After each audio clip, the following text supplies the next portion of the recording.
Good morning to all of you.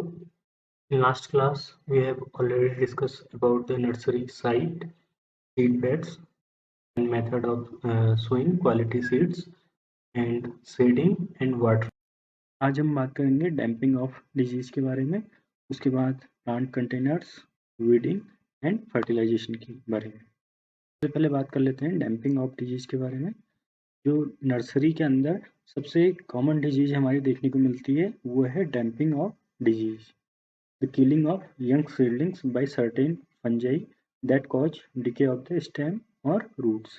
कभी-कभी stem में या फिर रूट्स को ये जो फंगस हैं कुछ इसमें कॉमन स्पीसीज हैं जैसे पाइथियम है, राइजोक्टोनिया, फाइटोप्थोरा और फ्यूजेरियम सोलेनी।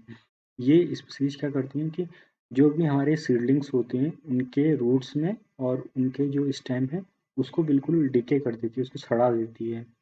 ये जो फंगस स्पीसीज हैं ये नॉर्मली सॉइल इनहिबिटिंग फंगस हैं, सॉइल में ये हमेशा रहते हैं, लेकिन जब इनकी जो कंडीशन होती है ये अगर इनको फेवरेबल मिल जाती है इनकी ग्रोथ के लिए तो फिर ये हमारी सीडलिंग्स पे आके अटैक करना स्टार्ट कर देते हैं।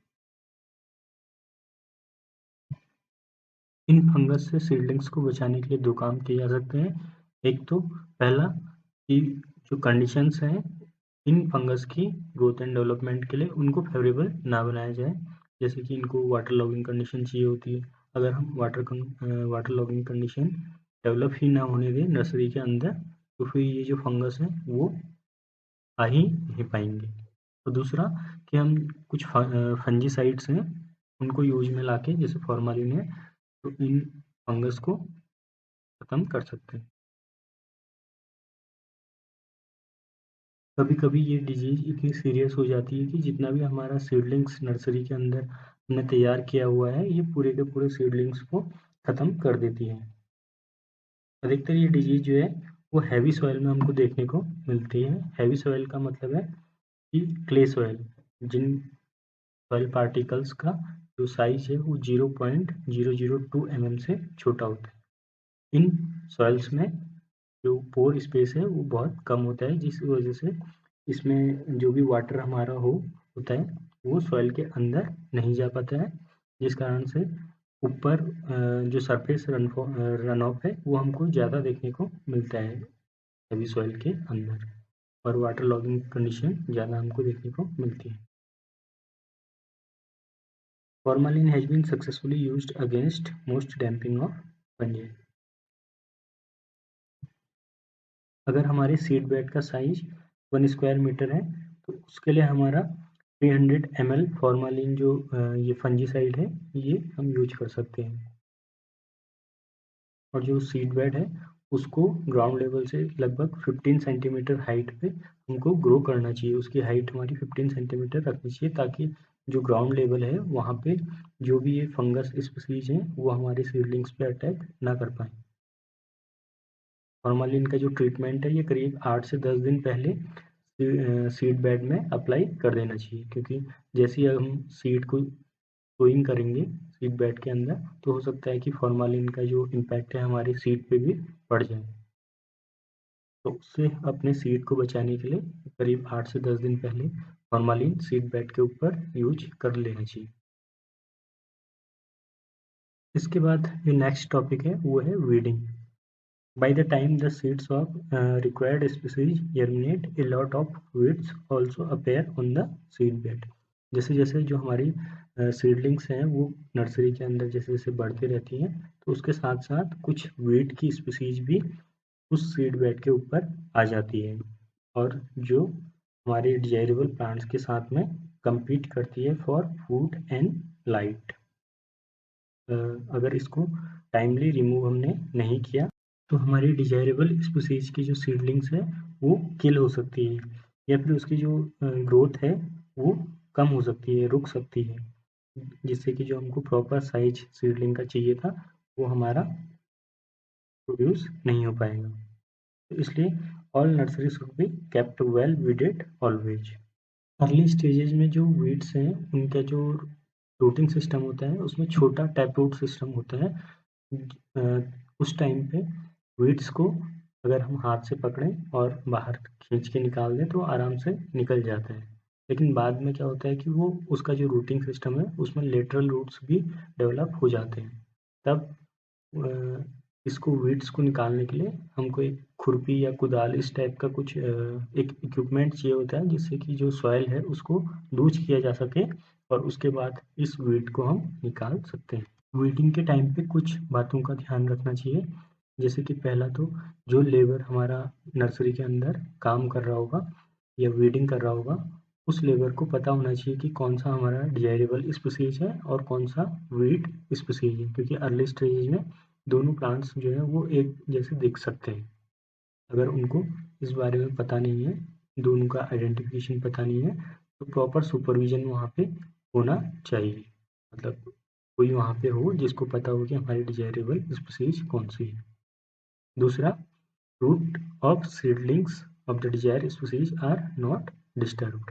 जो भी हमारी डिजायरेबल स्पीसीज है उसकी रूट्स को कोई भी नुकसान नहीं होना चाहिए जब हम वीडिंग कर रहे होते हैं। ये हम कर सकते हैं कि लेफ्ट हैंड के दोनों फिंगर्स को डिजायरेबल प्लांट के बेस पोर्शन में रख के प्रेस करें और राइट हैंड से वीड को खींच के सॉइल से बाहर निकाल सकते हैं। और तीसरा, जब भी जो सॉइल हमारी वेट होगी, गीली होगी, उस टाइम पे हमको वीडिंग नहीं करनी चाहिए, क्योंकि उस टाइम पे अगर हम वीड को सॉइल से बाहर खींच के निकालने की कोशिश करेंगे तो हो सकता है उसके संग जो सॉइल है वो भी निकल जाए, जिससे कि जो डिजायरेबल प्लांट की रूट्स हैं वो भी एक्सपोजर में आ सकती हैं सॉइल के ऊपर। वीडिंग के ही टाइम पे हम एक दो काम और कर सकते हैं। पहला तो ये कि जो सीडलिंग्स ऑफ फेवरेबल स्पीसीज हमारी है उसको थिन्ड आउट किया जा सकता है। अगर उसकी पॉपुलेशन बहुत ज़्यादा हमारी हो रही है तो ऐसी प्लांट्स जो डिजीज्ड हैं या जिनकी जो ग्रोथ है बहुत कम रह गई है, उन स्पीसीज को हम उन प्लांट्स को उन इंडिविजुअल प्लांट्स को हम रिमूव करके हटा सकते हैं। और दूसरा, the upper surface of the nursery bed should also be worked up with the weeding implement. जो भी हमारा वीडिंग इम्प्लीमेंट होगा, खुरपी वगैरह, उससे हम जो टॉप लेयर ऑफ सॉइल है उसको भी थोड़ा ओपन अप कर देंगे ताकि जो सॉइल का एयरेशन है वो अच्छा हो जाए। इसके बाद नेक्स्ट टॉपिक है प्लांट कंटेनर्स। कभी कभी जो सीड्स हैं उनको सीड बेड में न ग्रो करवा के उनको प्लांट कंटेनर्स के अंदर ग्रो करवाया जाता है।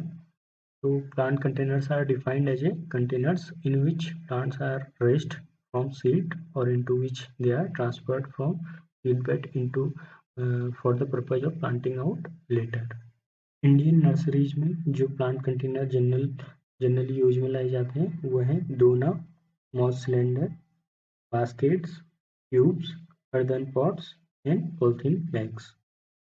डोना जो होता है वो एक हिंदी वर्ड है जिसका लिटरली मीन्स होता है एक cup made up of leaves. जो बड़ी पत्तियों वाली जो ट्रीज होते हैं जैसे बहुनिया है, टीक है, फाइकस बैंगलेंसिस है, तेंदू है और सोरिया रोबस्टा साल है, उनकी लीव्स से ये डोना जो है वो बनाया जाता है और एज ए प्लांट कंटेनर इसको यूज में लाया जाता है। इसके अलावा मॉस सिलेंडर को as a plant container use में लाया जाता है। यूकलिप्टस की जो सीडलिंग्स होती हैं उनको ग्रो करने के लिए मॉस सिलेंडर यूज में लाए जाते हैं। यूकलिप्टस की जनरली जो वाटर डिमांड होती है वो और सीडलिंग्स के कंपैरिजन में थोड़ा ज़्यादा होती है और ये जो मॉस होता है इसके अंदर मॉइस्चर लंबे टाइम तक बने रहते हैं, क्योंकि यूकलिप्टस की सीडलिंग्स को मॉइस्चर प्रोवाइड होते रहते हैं। इन मॉस सिलेंडर्स के अंदर जो नर्सरी सॉइल है वो भर दी जाती है और सीडलिंग्स को भी डाल दिया जाता है ताकि उनको मॉइस्चर जो है वो मॉस से मिलता रहे। इसके बाद इनको ट्रांसप्लांट करके दूसरी जगहों पे रखा जाता है या फिर प्लांटेशन साइट पे उसको हम ले जा सकते हैं। उसके बाद जो नेक्स्ट प्लांट कंटेनर है वो है बास्केट्स। बास्केट्स जो है वो बैम्बू या फिर टेमारिक्स जो स्पीसीज है इनके बनाए जाते हैं और इनको ट्रांसपोर्टेशन के लिए नर्सरी में यूज में लाया जाता है। नर्सरी साइट से जब इनको प्लांटेशन साइट पे ट्रांसपोर्ट करना होता है सीडलिंग्स को। इनका एडवांटेज ये है कि ये चीप होते हैं और सॉइल के अंदर अगर इनको बरीड करना है हमको तो प्लांट्स के साथ साथ इन बास्केट्स को भी डाल के हम प्लांट कर सकते हैं। नेक्स्ट है अर्दन पॉट, जो मिट्टी के गमले जनरली होते हैं, आपने देखा होगा। ये बॉटम और विदाउट बॉटम दो टाइप के हो सकते हैं। अगर विदाउट बॉटम है तो ये जो प्लांट है या हमारा सीडलिंग्स है उसके साथ ही हम इसको प्लांटेशन साइट में पिट के अंदर डाल सकते हैं, डिग कर सकते हैं। अगर उसमें नीचे से बॉटम है तो फिर उसको तोड़ने की ज़रूरत पड़ती है ताकि जो उसका रूटिंग सिस्टम है उस सॉइल के अंदर प्लांटेशन साइट पे जाके मर्ज हो जाए। इनका डिसएडवांटेज ये है कि ये रिलेटिवली थोड़ा कॉस्टली होते हैं और इनका जो वेट है वो भी थोड़ा ज़्यादा होता है, जिससे कि जो ट्रांसपोर्टेशन में इनको ले जाना है एक प्लेस से दूसरे प्लेस तक का, तो ट्रांसपोर्टेशन में ये थोड़ा कॉस्ट इनका ज़्यादा आता है। इसके अलावा नेक्स्ट है पॉलीथीन बैग्स। पॉलीथीन बैग्स सबसे ज़्यादा वाइडली यूज्ड होते हैं हमारी नर्सरी के अंदर। ये अलग अलग साइज के होते हैं और इनका वाइट कलर के, ब्लैक कलर के जनरली हमको देखने को मिलते हैं, क्योंकि ये लाइट वेट होते हैं, चीप होते हैं, स्ट्रेंथ इनकी ज़्यादा होती है, ड्यूरेबिलिटी भी हाई होती है। इस वजह से ये ज़्यादा सबसे ज़्यादा यूज में लाए जाते हैं। इसके बाद जो नेक्स्ट टॉपिक है वो है फर्टिलाइजेशन का।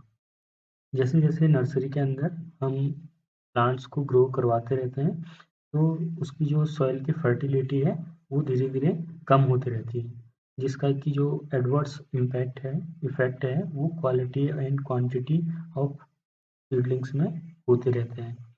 It is therefore very necessary that the fertility of the soil of a nursery is maintained at an optimum level.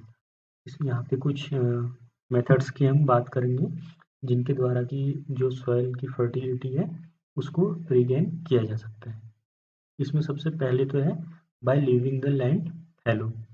It is the easiest and most commonly adopted method of restoring the fertility of the soil. इसमें क्या करना होता है कि जो भी soil है उसको कुछ टाइम के लिए हम खाली छोड़ देते हैं, जिससे कि जो उसकी फर्टिलिटी है आफ्टर सम टाइम वो दोबारा से रिगेन हो जाती है। 1/4 of the area of nursery can be left fallow by rotation for a year. All part of the nursery would get rest on a 4-year cycle. जो हम nursery के अंदर सीड बेड बनाएंगे वो अलग अलग प्लेस पे बनाएंगे हर साल। इससे अगर हम 4 सीड बेड नर्सरी के अंदर बना पाते हैं तो जो पहला वाला बेड है उसको एक रोटेशन मिल जाएगा, एक टाइम मिल जाएगा, 4 साल का गैप मिल जाएगा, जिससे कि उसकी फर्टिलिटी दोबारा से रिगेन हो जाएगी। फिर दूसरा है by mixing well रॉटन leaf mould. जो भी लीफ रेजिड्यू जो है फॉरेस्ट के अंदर अनडिकम्पोज्ड फॉर्म में होती है, उसे हम फॉरेस्ट से कलेक्ट करके एक बड़े पिट में डाल देते हैं और उसके ऊपर जो सॉयल है उससे कवर कर लेते हैं। कुछ महीनों के बाद जब ये सड़ जाता है, डिकम्पोज हो जाता है, तो उसे हम as a manure nursery bed के ऊपर यूज कर लेते हैं। इसके अलावा नेक्स्ट फार्म यार्ड मैन्योर भी है, जिसको हम सॉइल फर्टिलिटी इम्प्रूव करने के लिए यूज करते हैं। फार्म यार्ड मैन्योर जो है वो डोमेस्टिक एनिमल्स, जो कि डोमेस्टिक एनिमल के रहने वाला प्लेस जहाँ पे भी होता है वहाँ पे ऑर्गेनिक मटेरियल जितना भी होता है, जैसे कि काऊ यूरिन हो गया, काऊ डंग है और उनके नीचे बिछाई हुई लीव्स हैं, तो इन सब का एक मिक्सचर होता है जो कि डिकम्पोज होकर सॉइल में जब न्यूट्रिएंट रिलीज करता है तो सॉइल की जो फर्टिलिटी होती है उसको इम्प्रूव करने में ये हेल्प करता है। नेक्स्ट जो मेथड है वो है by mixing compost. Compost is defined as a mixture of vegetable material which has been allowed to rot, often with the addition of animal और mineral product। जो भी हमारा वेजिटेबल्स का बाई प्रोडक्ट होता है या वेस्ट पार्ट होता है उसको हम एनिमल्स के साथ या फिर एनिमल्स की मिनरल्स प्रोडक्ट के साथ में मिक्सअप करके एक गड्ढे में डाल देते हैं और जब वो धीरे धीरे सड़ने लगता है तो फिर उसको हम एज ए कंपोस्ट यूज कर देते हैं। It is used as a soil improver. इसमें लगभग 3.2% नाइट्रोजन, 6% फॉस्फोरिक एसिड होता है और 1 हेक्टेयर में करीब करीब 125 टन्स जो कंपोस्ट है वो यूज किया जाता है। इसके अलावा नेक्स्ट जो मेथड है वह है green manuring. Green manuring is defined as a turning a crop under while green और सूनर आफ्टर मैच्योरिटी। जो भी सीड बेड हमारा नर्सरी के अंदर होता है उसमें हम एक क्रॉप को ग्रो करवा देते हैं, जो कि लेग्यूमिनस क्रॉप होती है। जब 3 महीने की या 4 महीने की ये क्रॉप हो जाती है, थोड़ा बड़ी हो जाती है, तो उसके बाद इस क्रॉप को काट के सीड बेड के ऊपर ही छोड़ दिया जाता है। तो ये धीरे-धीरे जब डिकम्पोज होती है, इसमें से जो न्यूट्रिएंट हैं वो रिलीज होके सॉइल के अंदर चले जाते हैं, जिससे कि जो सॉइल की फर्टिलिटी है वो दोबारा से इम्प्रूव हो जाती है। इसके अलावा by adding the chemical fertilisers, कुछ हमारे केमिकल फर्टिलाइजर्स हैं जिनको हम सीड बेड के ऊपर डाल के भी सॉइल की जो फर्टिलिटी है वो इम्प्रूव कर सकते हैं, जो यूरिया वगैरह हम यूज में लाते हैं।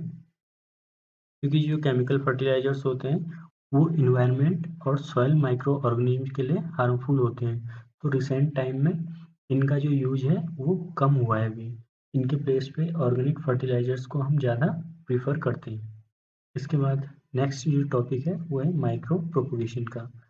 माइक्रो प्रोपोगेशन एक एडवांस टाइप का वेजिटेटिव प्रोपोगेशन टेक्निक है, जिसके द्वारा हम एक प्लांट्स का कोई पार्ट लेके सैंपल से उसको मल्टीप्लाई करवाने की कोशिश करते हैं। ये जो हमारा एक्स प्लांट होता है वो जेनेटिकली और फिनोटिपिकली सुपीरियर होता है। Micro propagation is the practice of rapidly multiplying stock plant material to produce a large number of progeny plants using modern plant tissue culture methods. Forest tree breeding या tree improvement में भी micro propagation या फिर plant tissue culture का use हम करते हैं। ऐसे प्लांट्स जो कि सीड्स जिनमें प्रोडक्शन सीड का प्रोडक्शन नहीं होता या फिर जिनमें वेजिटेटिव रिप्रोडक्शन भी बहुत सक्सेसफुल नहीं है, जैसे कटिंग, बडिंग, लेयरिंग, ग्राफ्टिंग, ये सब मेथड भी जिनमें यूज नहीं होती है, तो उन प्लांट्स के लिए माइक्रो प्रोपोगेशन टेक्निक जो है वो यूज की जाती है। Micro propagation can be divided into 4 stages. First is selection of mother plant, second is multiplication, third is rooting and acclimatizing, and fourth step is transfer new plant to the soil. Mist chamber आप लोगों ने देखे होंगे, लगभग हर nursery के अंदर ये mist chamber देखने को हमको मिलते हैं। जब भी वेजिटेटिव प्रोपोगेशन में हम कटिंग तैयार करते हैं तो उन कटिंग्स में वाटर बैलेंस मेंटेन रहे और ट्रांसपिरेशन के टाइम पे जो भी वाटर लॉस होता है उसको रिगेन कटिंग्स कर पाएँ, इसके लिए हमको मिस्ट चैम्बर की ज़रूरत होती है। अगर कटिंग्स में वाटर स्ट्रेस ज़्यादा होता है और उनकी जो मेटाबॉलिक एक्टिविटी है और cell regeneration, multiplication, development, root initiation, ये सब उसकी वजह से रुक जाते हैं। जहाँ पे भी कटिंग्स हम रखते हैं तो जैसे कि सॉयल है या फिर प्लांट कंटेनर्स हैं, उस मीडियम में एडिक्वेटली जो वाटर है वो मेंटेन्ड रहना चाहिए। उसके आसपास के एनवायरनमेंट में भी जो ह्यूमिडिटी है वो मेंटेन्ड होनी चाहिए। मॉइस्चर से लीव्स के ऊपर एक पतली जो फिल्म है, पतली परत बन जाती है, जिससे सरफेस टेम्परेचर कम हो जाता है और साथ साथ जो ट्रांसपिरेशन के टाइम पे वाटर लॉस होता है वो भी कवर हो जाता है। मिस्ट चैम्बर में पाइप के जो नोजल्स हैं उनसे बहुत छोटी छोटी वाटर वेपर्स प्रेशर के साथ मिस्ट के फॉर्म में रिलीज होती है। यहाँ पे जो रिलेटिव ह्यूमिडिटी है वो भी बहुत ज़्यादा, लगभग 95 से 100% तक का मेंटेन्ड होती है। इसमें कटिंग्स के ऊपर time to time water spray होते रहते हैं, जिससे कि टेम्परेचर और ह्यूमिडिटी बनी रहती है, मेंटेन रहती है। इसके अलावा mist chamber unfavourable weather condition जब भी होती है, जैसे कि बहुत तेज़ बारिश हो गई, ओले गिर गए, ड्रॉट हो गया, फ्रॉस्ट, इन सब में भी हेल्पफुल रहता है और हमारे जो भी प्लांट्स हैं, कटिंग्स हैं, उनको प्रोटेक्शन प्रोवाइड करता है। मिस्ट चैम्बर के अंदर प्लांट के जो वीड्स होते हैं या फिर फंजाई होता है, इन सब से भी हमको प्रोटेक्शन मिली रहती है। कुछ स्पीसीज जो कि मिस्ट चैम्बर के अंदर अपना वेल रूटिंग सिस्टम डेवलप करते हैं वो हैं eucalyptus, Azadirachta indica, Acacia nilotica, Pongamia pinnata, जो करंज का पेड़ होता है। तो आज क्लास यहीं पे एंड करते हैं। Thank you.